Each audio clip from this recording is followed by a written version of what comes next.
So raise your hand basically 4 times as we go. Because I'm going to call out a number, I'm going to say, did you choose it as yours? So let's try it. 1. Who chose 1 as their best?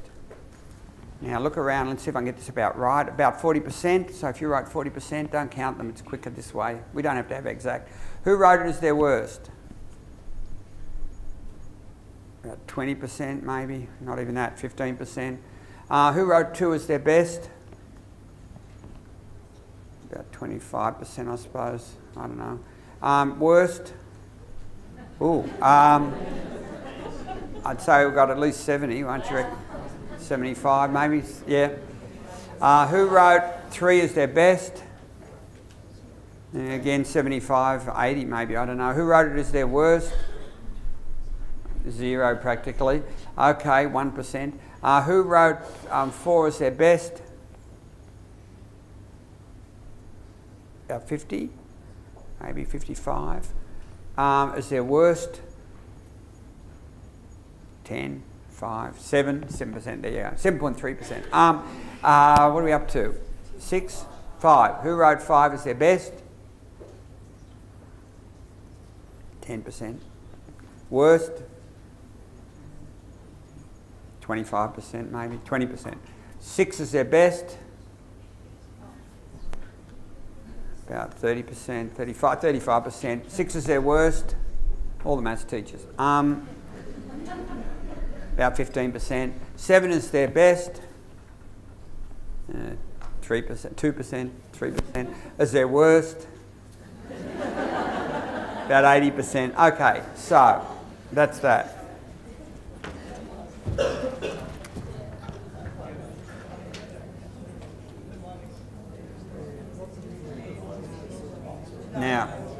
Now, what I want you to do.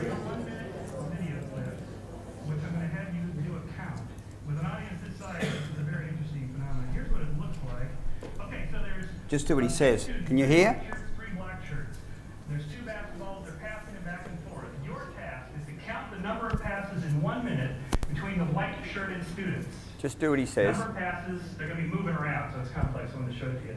Number of passes by the white shirted students in 1 minute. Those of you that have seen this, don't blurt out the answer, but it's a very interesting effect where it turns out there's a gender differences on attention to this kind of detail with a lot of action going on. I won't tell you which gender is more accurate than the other, but we'll see at the end. Okay, so here we go. So count white to white.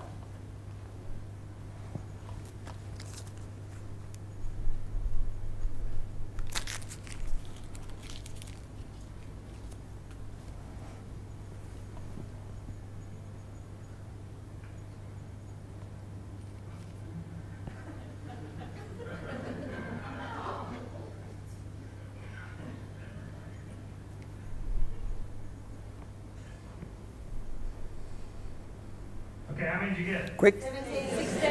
18, 17, 13. Okay, that's quite a spread. Keep going. All right, good. Anybody see anything unusual? Show of hands, anything Come really on. unusual in this? Look around. About half of you. So Yeah, about half of you. He's right. A little less. This time, don't count the passes. You're just watching globally what this looks like.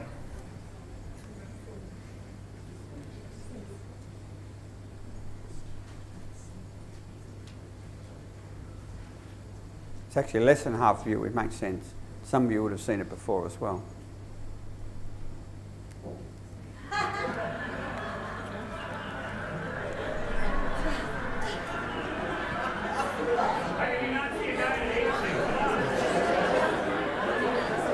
Did anyone not see it the second time?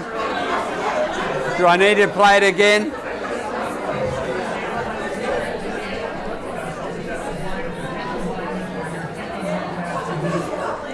Okay.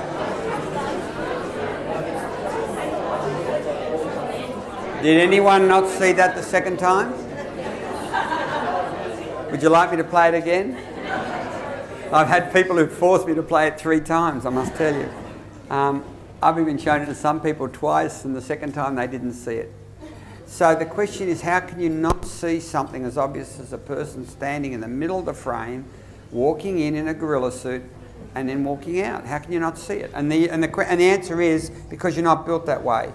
The theory for me is, see, I use it in a different way that he uses it. I would say if you played that to a D student, they'll all see it.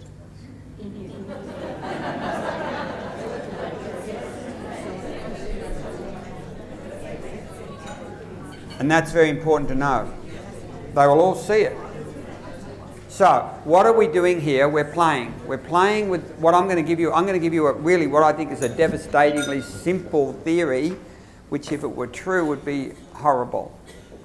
I'm going to do another experiment with you. So far I know most of you don't see a gorilla in a picture. And I know that these are your data on what you think you're best and worst at. And now I'm going to ask you another question. How many of you are firstborn and the secondborn is alive? Raise your hand, please. And old enough to have a degree. Good. How many of you are secondborn and the firstborn is alive? So you are part of this experiment, just you. So all of you raise your hand again, first or second. First or second now, in the ones that had their hand. Now look around as we do this. Now just look around as we do this. Now, only keep your hand in the air if the other sibling, the other one, it's either the first or second, depending on who you are, has a degree also. Now, let's try that again because that's too good to be true. Raise your hand if you are first or second born. The other one's out there somewhere. Keep your hand in the air if the other one has a degree. Has. One more time, because someone will tell me what proportion are up and we lose. So straight up, I want to see what proportion disappears. So everyone look around. Now again, lower your hand if that other person has a degree. Oh, sorry, hasn't a degree. I always do that. Hasn't. So it's about, what, 30% of us have two siblings with a degree? So let's take that 30%, keep your hands in the air if you've both got degrees. Now, taking all the degrees in the world and putting them into two categories, sciences versus humanities, keep your hand in the air if you have degrees in the same area, both sciences or both humanities. Primaries don't have degrees in humanities. Well, primaries would probably be seen more as humanities, I guess, by virtue of the people who go in, I guess. Okay, so not that many. Now, the theory is that you either have good parents or bad parents. You can put your hand down now. I don't know which it is, you see. You might have parents who forced you both to believe that it was essential to have a degree in this area or you would not be loved. I'll give you an example.